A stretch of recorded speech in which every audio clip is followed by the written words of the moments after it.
Hello everyone, I am Talisa with Talisa Aquarist. Today I'm going to be setting up 4 5.5 gallon tanks for shrimp. They're going to go down here, and that Hygger light right there is going to go across the top of them. I'm going to sit them vertically next to this one. So I should be able to fit 4 down there, and those will be my shrimp breeding tanks. I thought I would just take you guys along and let you guys watch me work and get them all set up. They won't be super fancy aquascapes or anything. They're just going to be simple planted tanks. I'll have the front kind of cleared out so I can actually see into them and see the shrimp. I'm taking these 5.5 gallon tanks down and kind of redoing them. I'm going to redo a little bit of them, take some of the plants out so I can see into them better from the sides. And I just got this new 5.5 gallon at Petco. And then this tank was already sitting here. I'm going to turn them all like vertical so they all fit on here, and then put this light on top.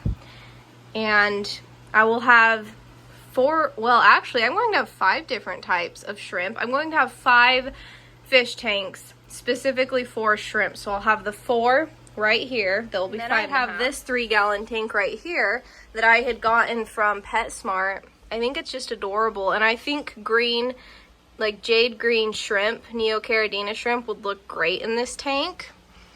I just think they would look fabulous in it. And it's a 3 gallon, so it's a great size for just breeding shrimp. You know, it's kind of small for a betta fish, and it's also kind of like tall for a betta fish. So yeah, I think it is great for breeding shrimp, and it was just too cute to get rid of. I had said I wanted to get rid of it, but changed my mind on that. You're probably wondering what type of shrimp I'm keeping in 5 different tanks. So I had orange Riley shrimp in here, but I think Skipper ate all of them. So once Skipper is either moved to a different tank or he passes away, whichever one comes first, I will add orange Riley shrimp back into this tank. But until then, Skipper is just gonna live in here. I have the jade green shrimp down here. And then in this tank, I have some blue shrimp, which I think I just have a couple, and I have a betta fish in here, so I will wait to build that colony until I no longer have Finnegan in here. Oh, he's coming to say hi. Hey, buddy. Sorry, the glare is kind of bad. It's afternoon and I'm filming. It'll probably be evening time by the time I'm finished though, so that's why I'm starting in the afternoon. Isn't he so beautiful? I just love purple fish.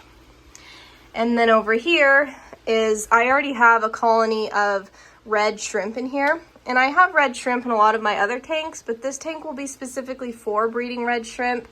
And surprisingly enough, Finley kind of just leaves the shrimp alone. Like, he doesn't seem to be bothered by them. He's a sweet little guy. I know you can't see him very well.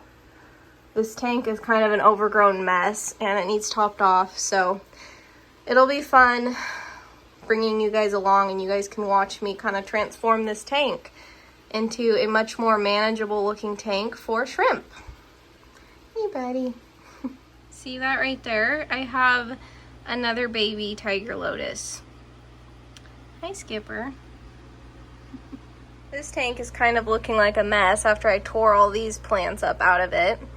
So I'm thinking what I will do, I'm going to let the water settle, but I'm going to just plant all inside where this driftwood is, and then all right here won't be planted. That way I can still kind of look into the tank and see into it. Let me just move this driftwood though. I think it might look better if it's laying the other way.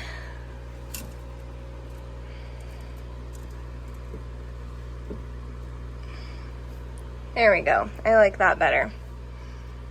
You can't really see in there too well yet, but let's pull this out. It's a big clump of dead grass. I've just been throwing all the excess plants in there, dead and alive ones. I'll put them into probably my 20 gallons, all of the excess plants that I end up having. Drain some water out of these 2 5.5s and move them over here, put them over here in the center. This 5.5 gallon tank is a mess. Sorry about the glare. So I'm not going to film myself doing it because there's so much glare in here, and my tripod is being a little difficult, but I'm going to take some of these plants out. I'll take this one out over here because I'll be looking into the tank from like this side. So I'm going to take that out, and I'll leave all these plants in here, and I'll probably actually add more plants to the back of this, and then I will take some water out and move it over there. And then I will do the same process with this one. I'll remove all of these plants out of here and move them. I'm excited to see how it'll all look when it's finished. Look at all this duckweed. This is kind of crazy.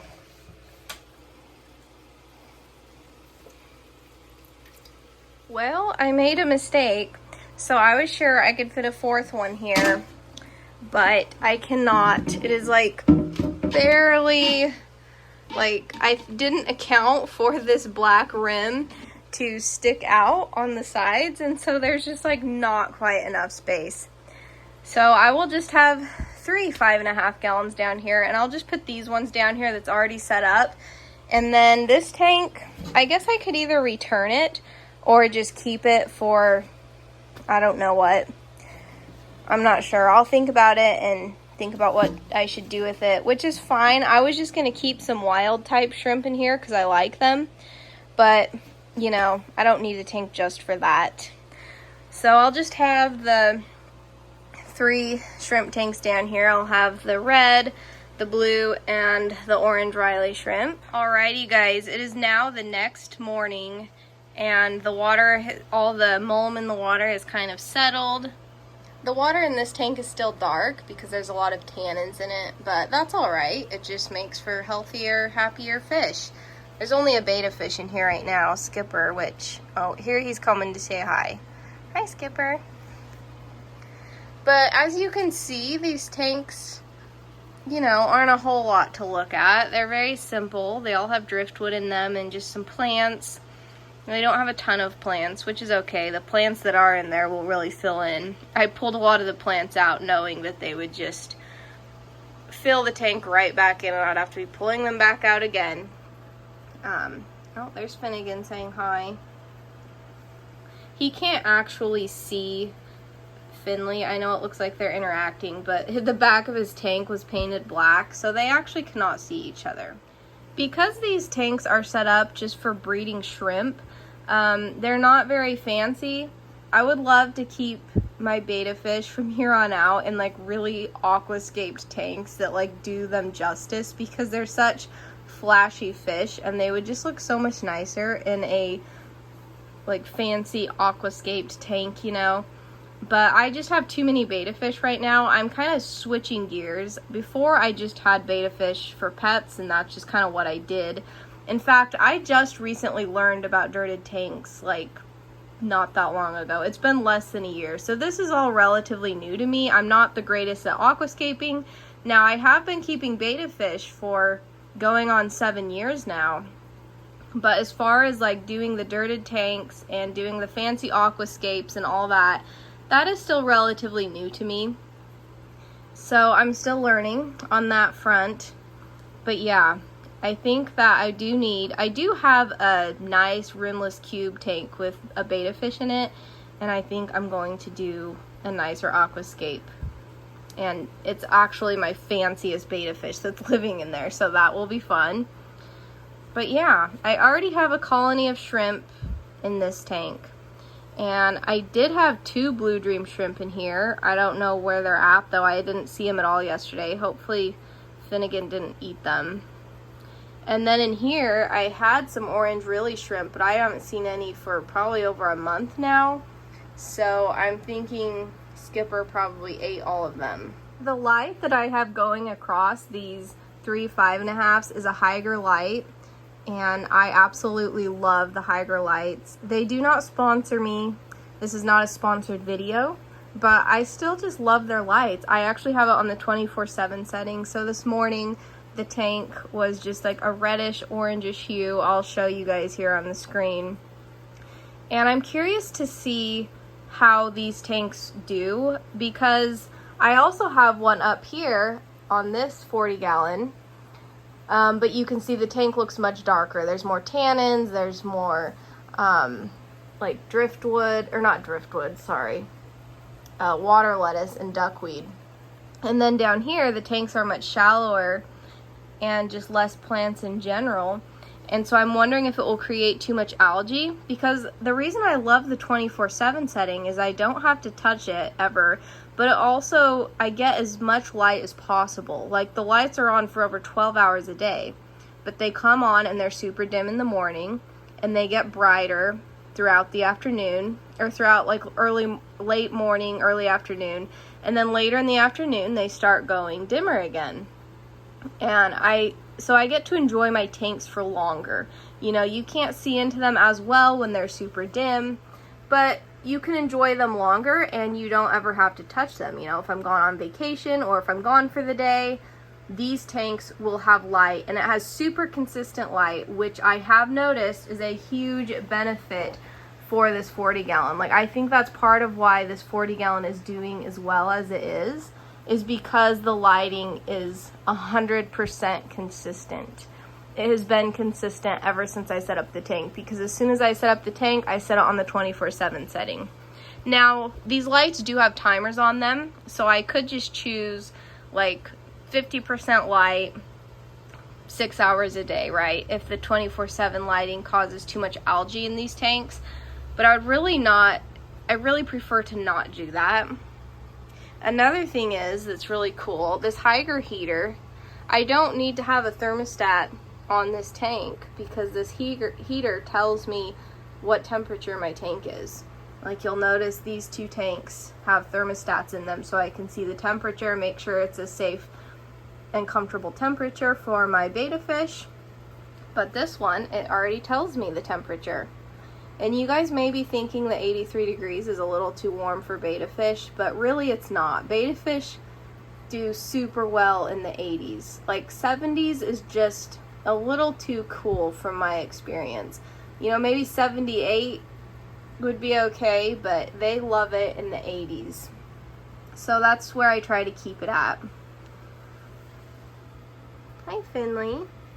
You guys don't see much of Finley on here anymore, but he's doing great. I haven't had him for quite a year. He is a little older, but he's just such a chill little guy. You can see the shrimp back there. He's actually my only betta fish that does not just kill all the shrimp. Now, it will be a bit before I add the shrimp to these tanks, like I said. So for now, I mean, I'll probably refer to them as my shrimp breeding tanks because that's what they are set up to do. That's why I have them set up this way. But for now, they are just betta fish tanks until these betta fish either die off or I move them to a different tank in the future. But I don't have any other tanks to put them in right now, so they'll just hang out in here. I am really looking forward to adding all the shrimp in here and just seeing hundreds of shrimp in these tanks. Like, that will be amazing. And then I can trade the shrimp out for plants like I just did last week. So yesterday, though, I had to mention this. Yesterday, when I was breaking down the tanks and moving them, I noticed there is mold growing on my driftwood. And the same thing over here. Look at that mold. Like, that's really gross. And I don't know. I've seen other aquarists have driftwood sticking out of the top of their tank like this is. And I don't see mold on their driftwood, so I'm not sure what's going on. Is there something I should be doing to like prevent that? I don't like adding chemicals to my tank, plus there's no water on that anyway. Like, the water level in these tanks rise and drop, but even when, like, this tank is as full of water as I will fill it. Like, I don't fill it up more than this, and that is above the water level. So it's basically like the driftwood just is kind of wet and bogged down from being in the water right there. The water rises up on the driftwood a little, and then it's molded. And I mean, I can't imagine that being healthy for the fish or for me, like the air quality, right? So I'm not really sure what to do about that. You know, I could just cut the pieces of the driftwood off at the top so that there's no driftwood protruding out of the water, and then there's not going to be any mold, because there's no mold on the driftwood that's in the water, you know. But, you know, that's just a little bit disturbing. So if you guys have any experience with that, just let me know down in the comments what you did to get rid of the mold. And as always, thank you guys so much for watching this video.